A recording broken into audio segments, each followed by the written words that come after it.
Phoenix Radio Station dan hai selamat sore Finar. Seperti yang udah di teaser tadi, kalau hari ini Agil bakal ngobrol-ngobrol nih barengan sama musisi yang mana ini udah nemenin masa tumbuhnya Agil dan mungkin juga nemenin masa tumbuhnya kamu juga nih, yang mana kita bakal ngobrolin tentang lagunya beliau, yang mana lagu ini sendiri itu lahir nih dari momen ketika beliau ini itu melupakan ulang tahun sang istri tercinta. Langsung aja, please welcome Indra Sinaga.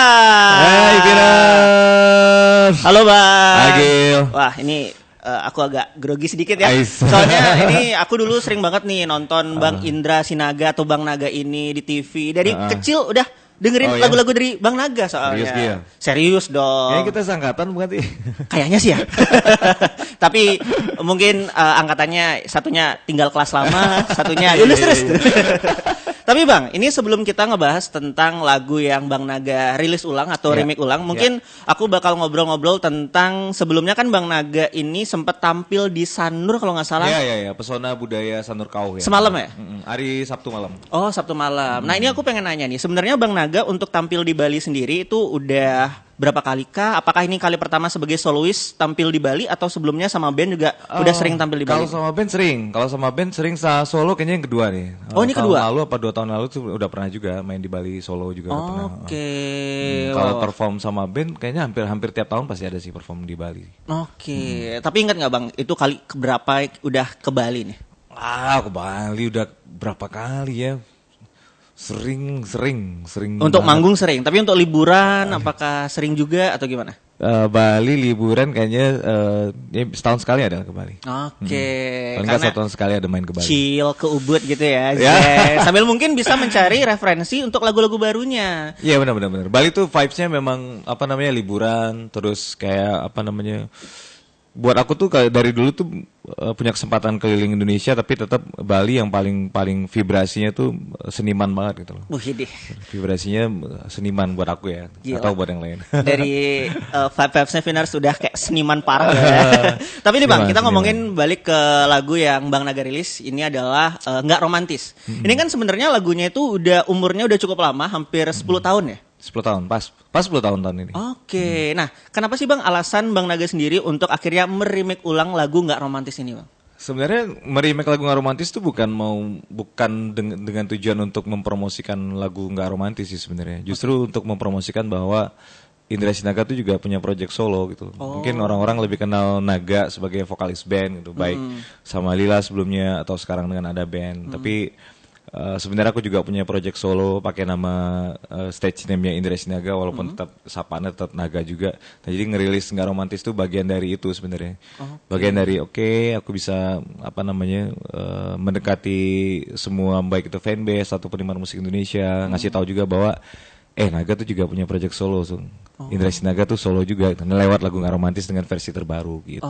Oke, tapi mungkin kita flashback dulu ke lagunya Nggak Romantis. Yes. Yang mana lagu ini sendiri itu diciptakan di momen dimana Bang Naga ini katanya lupa gitu sama ulang tahun sang istri. Apakah ini benar? Boleh diceritain Bang mungkin momennya ini seperti apa gitu? Bener. Kayaknya dulu tuh aku memang lagi sering lagi sering maksudnya di studio gitu, pulangnya lumayan gitu, malam atau pagi gitu, pulang pagi. Nah, satu hari waktu itu istriku masih kerja di bank. Jadi masih pas aku nyampe rumah dia udah pergi kantor gitu, Jadi aku lupa hari itu hari ulang tahun dia.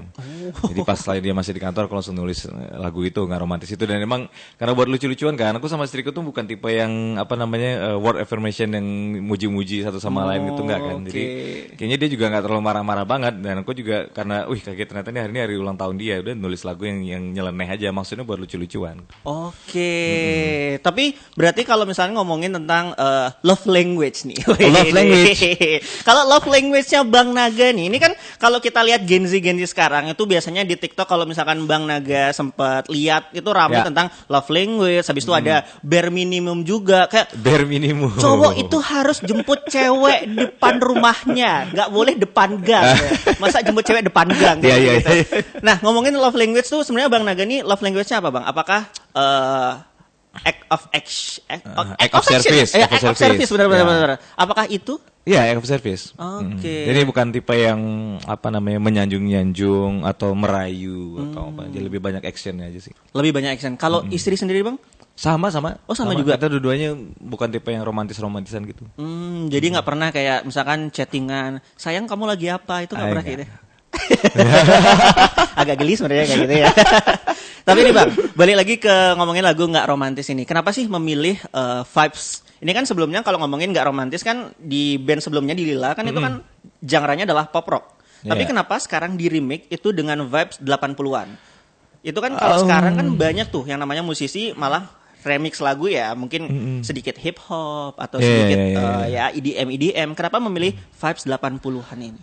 Mungkin karena ini kali ya, maksudnya circle pertemanan itu mempengaruhi selera bermusik juga gitu. Jadi mungkin dulu memang senangnya pop rock, terus begitu masuk Ada Band memang teman-teman di Ada Band itu lagi seneng banget sama musik-musik 80-an. Jadi kalau misalnya Viners dengerin mungkin single-single Ada Band yang udah rilis di formasi yang ada Indra Sinaganya itu udah berasa sih ada Chicago-nya, ada David Foster-nya. Nah, itu juga mungkin Ada Band ngambil dari sisi yang popnya itu, terus aku juga lagi seneng-seneng yang new wave-nya juga gitu. Makanya pas remake lagu Nggak Romantis tuh aku ngobrol sama A&R yang Alpha Record namanya Rizky, sekaligus dia musik direkturnya di lagu Nggak Romantis ini. Aku kasih referensi yang 80-an gitu, disco 80-an gitu. Jadi memang lagi nggak tahu, seru aja sih dengerin yang 80s gitu. Oh, apakah sekarang emang lagi dengerin lagu 80s kah atau gimana? Makanya nyaman gitu. Aja, nyaman. Ya memang iya ya, lagi seneng banget dengerin playlistnya itu yang 80s song, 80s hits gitu. Lagi seneng dengerin itu playlist yang itu. Oh, karena emang lagi suka ya. Lagi suka aja. Tapi ini kan Nggak Romantis itu bisa dibilang adalah sebuah lagu yang dari segi lirik itu kan nggak apa ya, bukan yang sendu, yang kayak menye-menye. Apakah emang dari semua karya-karyanya Bang Naga itu dari segi lirik, dari penulisan lirik emang Bang Naga tuh nggak suka nih lirik yang puitis banget? Apakah yang harus to the point itu gimana Bang? Kalau dari segi menulis lirik nih lagu. Sebenarnya nyampaikan lagu tuh bisa beda-beda sih, tergantung kebutuhannya kan. Tergantung kebutuhan, terus terang aku nulis lagu tuh bebas aja sebetulnya, nggak harus koridornya yang puitis banget atau harus gimana banget. Jadi tergantung kebutuhan lagu juga. Mungkin beberapa lagu ada yang puitis, ada yang mungkin straight to point, ada yang nyeleneh kayak Nggak Romantis sih termasuk yang nyeleneh lah ya, masuk. Iya, dari segi lirik juga kan agak aku nggak mau jadi matahari. Iya, agak nggak terlalu serius-serius banget. Tapi lagu kan memang bukan yang serius-serius banget gitu loh. Jadi nulisnya juga ya udah buat lucu-lucuan aja gitu loh. Oke. Wah, menarik banget nih Vinars. Ini makin seru obrolnya Agil sama Bang Naga, tapi mungkin kita bakal break dulu sebentar buat kamu yang penasaran seperti apa lagi proses pembuatan lagu ini sendiri itu gimana. Ini Creators Radio Station dan masih bersama Agil Ababil Vinars, tentunya masih bersama Bang Indra Sinaga di sini. Halo Bang. Oke, halo Gil. Nah, tadi kita udah ngebahas sedikit tentang lagu Nggak Romantis. Yes. Ini balik lagi ngomongin hal-hal romantis. Tadi Bang Naga bilang kalau misalkan Bang Naga adalah orang yang bukan yang tipe romantis yang menye-menye, tapi lebih ke love language-nya Vinars itu adalah act of service. Iya. Tapi ingat gak sih Bang, kayak hal-hal kecil atau hal-hal romantis yang mungkin Bang Naga pernah lakuin ke istri? Mungkin ini deh, Agil pengen nanya, ingat gak pertama kali ketemu sama istri itu di mana? Pertama kali ketemu sama istri itu kebetulan waktu itu masih sama teman-teman Lila. Aku lagi manggung di salah satu kayak semacam mall gitu ya di Jakarta. Lagi perform. Dia nonton sama ibunya, tuh kebetulan tuh. Nah pas selesai perform, dari manajemen tuh ngobrol sama, tiba-tiba ada di meja ibunya sama dia gitu, ngobrol sering-sering, cerita-cerita gitu kan, cerita dia sekolahnya di mana, oh iya boleh nih kalau ada event, ya udah dikenalin di situ. Dari situ aja sebenarnya. Dari situ ketemunya dari awal langsung ketemu ada ibunya langsung. Oke, langsung ketemu sama ibunya langsung ya. Itu. Terus akhirnya memutuskan untuk kayak deket itu dalam waktu berapa lama Bang? Berapa lama ya? Kayaknya 6 bulanan ya kayaknya, 6 bulanan ya. Oh, karena waktu itu jauh juga kan. Maksudnya dia masih sekolah waktu itu di Singapura, dia masih sekolah di Singapura, terus aku di Jakarta kan. Jadi kita beberapa kali itu cuman chatting-chatting aja gitu loh, chatting. Pas dia balik ke Jakarta sempat mulai tuh nonton pertama kali. Terus pas dia balik ke sana sempat nonton konser gitu. Dari situ pas aku ya mungkin tuh cukup romantis ya waktu awal. Jadi mau nembaknya tuh aku berangkat ke sana. Ke Singapura nih? Ke Singapura. Oke. Udah bawa bunga tuh dari Jakarta. Kenapa gak beli di sana Bang? Kan itu ya kan biar ada effort lah ceritanya. Tapi kan bisa layu. Ya itu satu. Begitu nyampe sana, niatnya tuh pengen surprise di depan ini kan, maksudnya di depan tempat dia stay lah gitu. Pengen surprise. Itu namanya aku kan nggak terbiasa dulu Jakarta juga belum ada MRT gitu. Aku kan orang Pekanbaru gitu loh, nggak biasa. Gitu sampai Singapura naik MRT nyasar kan, nyasar terus tuh kemana-mana tuh. Yang tadi mau surprise saya ngubungin dia minta tolong jemput. Malah surprise diri sendiri ya. Tolong jemput di sini. Akhirnya gak jadi surprise. Tapi akhirnya itu bunga dikasih di depan MRT berarti? Iya. Itu tempat yang sangat romantis ya bisa dipikirkan jadi MRT kasih bunga ya. Lumayan. Aku kira ini di depan patung singa Merlion ya. Itu juga cukup unik sih. Tapi akhirnya Bang Naga memutuskan untuk menikah itu dan berpacaran berapa lama? 2,5 tahun.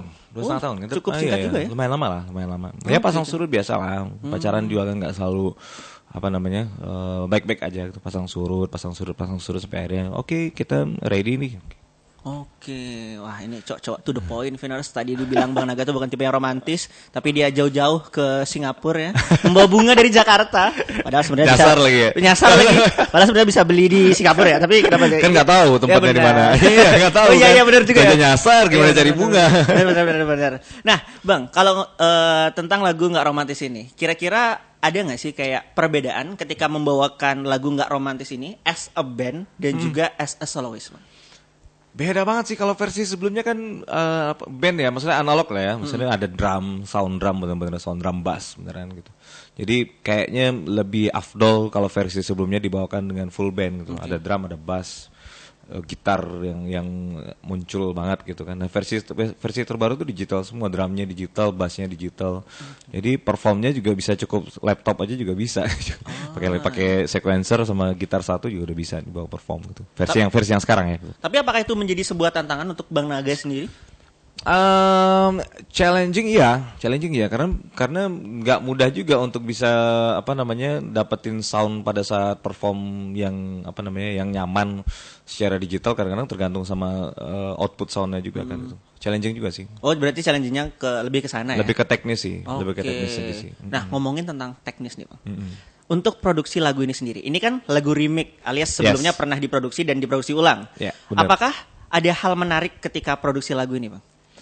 Hal menariknya produser musik lagu ini namanya Rizky, dia keyboardisnya band Ares. Cuman memang dia sekaligus A&R di Alpha Records gitu, label tempat aku di sekarang kan gitu loh. Nah dia tuh hampir semua single aku sebelumnya Indra Naga tuh dia ngerjain. Terus yang ngerjain lagu Firza juga dia semua musiknya itu. Nah, jadi beberapa single terakhir tuh aku ngerasa kayak Rizky Kai, manggilnya Kai ini kayaknya beberapa lagu Indra Naga terakhir ini kayak lagu Firza cuman ganti vokal Indra Naga nih gitu. Karena sama gitu. Kurang gondrong aja sih. Enggak gondrong aja nih. Gondrong aja udah mirip. Akhirnya kasih referensi yang beda kan. Kasih referensi yang beda, kasih lagu-lagu yang tadi New Wave 80-an. Ya surprise. Ternyata dia bisa menerjemahkan itu dengan apa yang aku mau sih gitu. Tadi sempat deg-degan juga karena bukan di musik yang biasa dia buat gitu. Tapi ini kan lagu nggak romantis itu dibikin hampir 10 tahun. Alias tadi udah umurnya 10 tahun. Ya. Ketika Bang Naga tuh lupa gitu sama ulang tahun istri. Ya. Nextnya mungkin apakah Bang Naga akan membuat lagi lagu lainnya yang akan ini boleh diomongin gak sih? Boleh. Ini apakah album ini akan datang dan nanti diisi oleh lagu-lagu baru dari Bang Naga yang dirilis atau dibuat sesuai dengan yang lagi Bang Naga rasain sekarang? Gimana? Nge-remake lagu nggak romantis itu kan memang tadi bagian dari mempromosikan bahwa Indra Naga juga punya project solo gitu. Terus aku juga pingin beberapa mungkin hit single yang udah pernah dirilis sebelumnya dibuat dengan versi musik yang aku lagi suka sekarang. Jadi setelah nggak romantis nanti akan ada beberapa lagu yang mungkin sudah cukup familiar sama audiens. Terus aku buat versi dengan musik yang aku lagi senang sekarang. Plus ditambah lagu-lagu baru gitu. Jadi tujuannya memang yang belum kesampaian sampai sekarang tuh kan punya album solo sih sebenarnya. Doain Viners. Amin. Karena emang kalau ngomongin Bang Naga sendiri kan emang lagu-lagunya udah terbukti ear catching dan liriknya tuh enak gitu. Amin. Nah Bang, ini apakah nantinya berarti ini akan menjadi album berarti ya? Ya. Tujuannya album. Tujuannya album, kira-kira apakah albumnya bakal terjadi di tahun ini kah? Atau mungkin next year, tahun depan? Atau gimana Bang? Pinginnya sebenarnya sih tahun ini. Cuman ya sebenarnya ini bocoran juga ya buat Viners semuanya. Jadi tanggal 22 Agustus ini ada band tuh rilis full album. Oke. Kita udah selesai produksi, kita udah selesai mixing mastering udah selesai, udah kita pitching dan daftarin ke DSP juga. Jadi udah benar-benar tinggal nunggu rilis.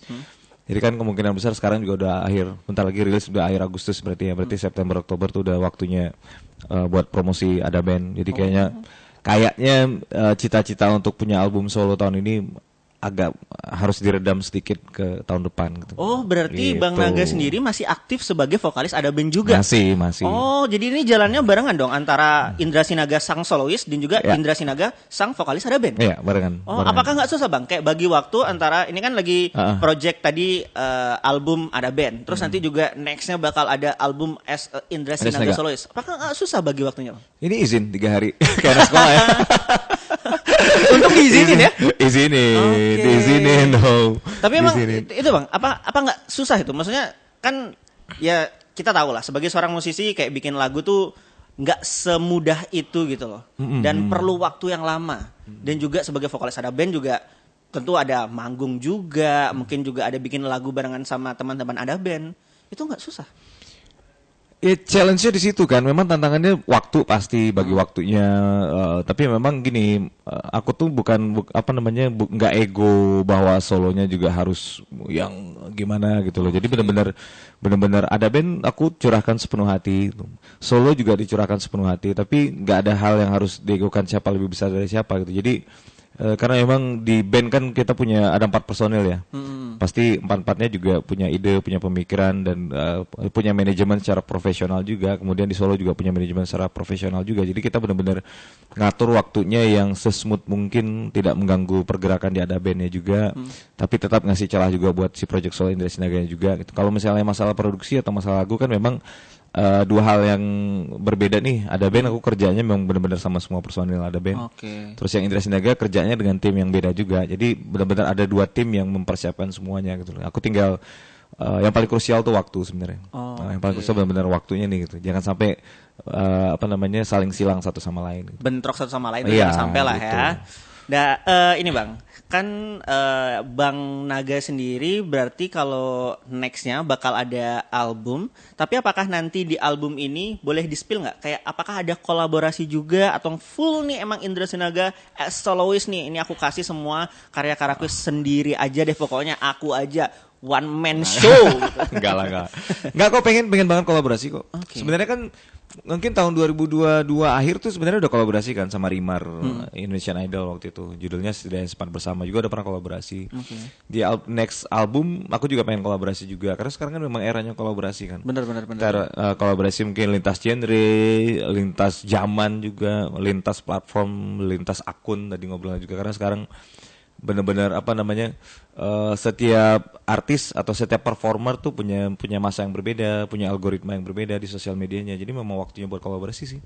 Mau jadi Bang Naga sendiri nggak menutup kemungkinan untuk kolaborasi itu ya? Nggak. Oke. Tujuannya kan memang buat merilis karya untuk menghibur banyak orang dan gimana caranya karya kita bisa sampai ke mungkin pasar yang beda-beda ya memang harus dengan kolaborasi kan. Tapi Bang Naga sendiri dengerin gak sih kayak musik-musik sekarang gitu ya, kita bilang musik-musik Gen Z gitu? Gen Z ya? Itu dengerin gak sih sebenarnya? Dengerin. Oh dengerin juga ya? Dengerin. Dan kalau misalkan boleh tahu nih, yang abang suka nih, kira-kira ada gak sih kayak musisi Gen Z yang sekarang yang lagi, wah ini keren nih orangnya nih gitu, ada gak sih? Aku tuh nggak termasuk yang edgy ya, maksudnya edgy itu kan orang yang harus spesial banget, dia ngulik banget sampai dapat sesuatu yang orang lain mungkin nggak dengerin gitu. Jadi benar-benar apa yang sampai ke telinga aku, oh ya ini asik nih. Nah, sekarang aku suka sama Hindia sih. Oke. Nah, aku suka dengan penuturan liriknya, ceritanya gitu. Kayak menyampaikan mungkin lagu cinta bisa dengan porsi dia sendiri, tentang kehidupan juga menurutku nyaman aja gitu nyampeinnya. Oh, ngomongin tentang lagu cinta. Yes. Ini kan nggak romantis itu, liriknya nggak menye-menye. Tapi Bang Naga ada nggak sih kayak misalkan tips nih bagi cowok-cowok yang mungkin ngerasa kayak, aduh aku nih nggak romantis, aku bikin lagu tapi aku nggak bisa nulis kayak Bang Naga. Apa sih yang harus aku lakukan? Nah, itu gimana Bang? Tinggal tanya sama sahabat baik aja. Kalau nggak punya, ChatGPT. kalau nggak punya, oh ChatGPT. Aku kira sahabat baik, misalkan nggak punya sahabat. Tidak bisa bikin lirik kan tinggal tanya aja. Sekarang banyak, iya udah sih, banyak. bener sih. Tapi bang, ini menarik, Bang Naga ngelihat ChatGPT ini sebagai sebuah apa ya, kayak kemudahan kah atau sebagai kayak apa sih? Bikin lirik ya harus dari musisinya, jangan cari AI kayak gitu. Itu gimana bang? Ya itu tergantung sih, ininya mau lihat dari sudut pandang mana kan. Maksudnya kalau memang kita tetap mau mengasah pola mengasah kemampuan berpikir ya ada baiknya tetap membaca buku gitu kan, membaca referensi. Tapi kayak semacam AI atau ChatGPT tentu mempermudah kan. Misalnya kita pengen buku karangan siapa gitu. Tapi kita misalnya nggak punya bukunya, kan kita bisa tanya gitu sama aja sebenarnya kan fungsi mungkin ChatGPT hampir sama kayak fungsi Google tapi beda cara aja kan. Dulu kita harus ketik di Google, sekarang mungkin ChatGPT lebih kayak ngobrol kan.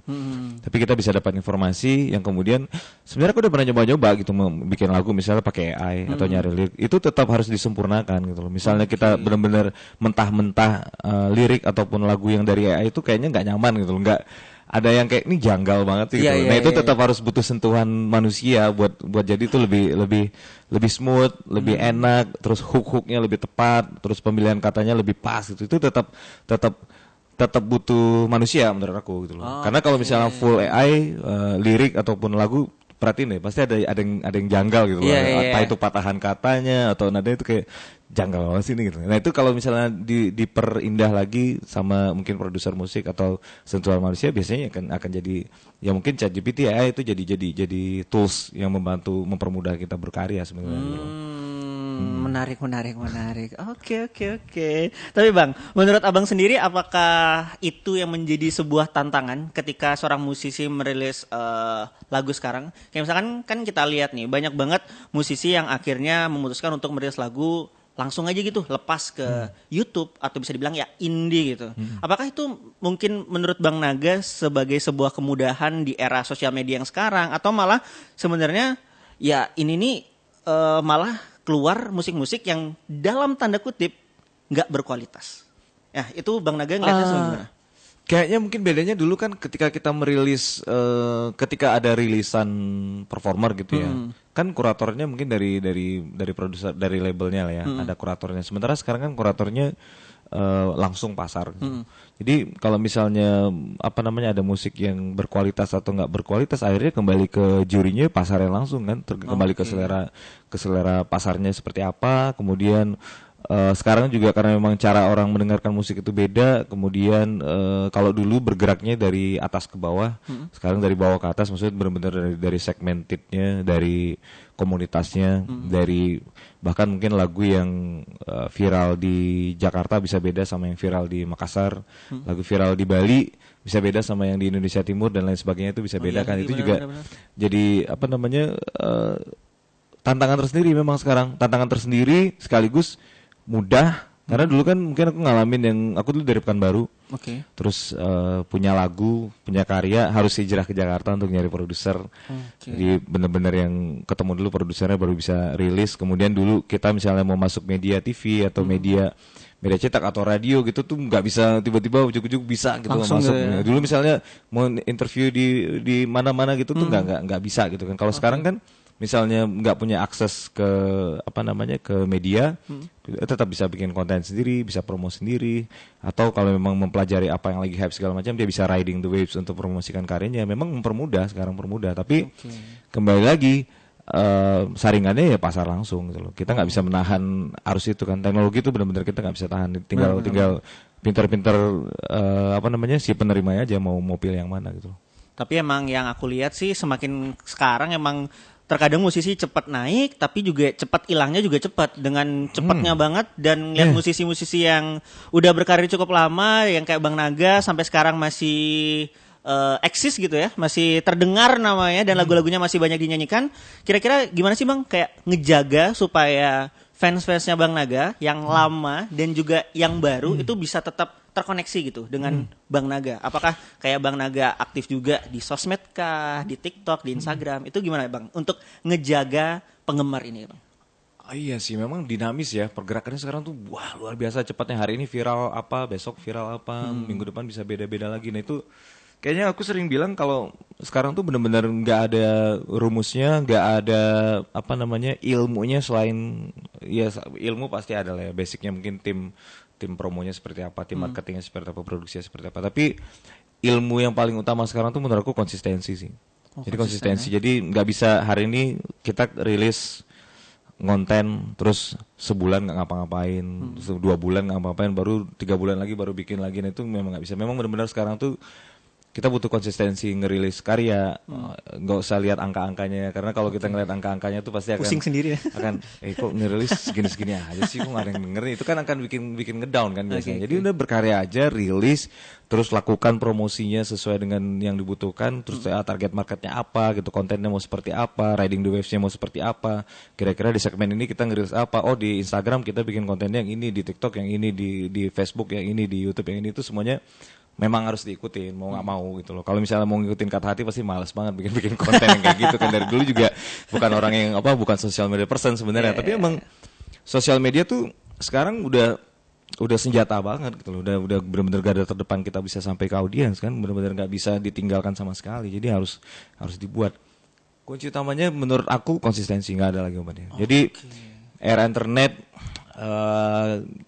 khusus spesifik di dunia musik gitu ya, di dunia musik dan merilis sebuah lagu menurut aku tuh kayak kita nyebar jala di laut aja gitu. Sebanyak-banyaknya jala, kita nggak tahu jala yang mana yang bakal dapat ikan.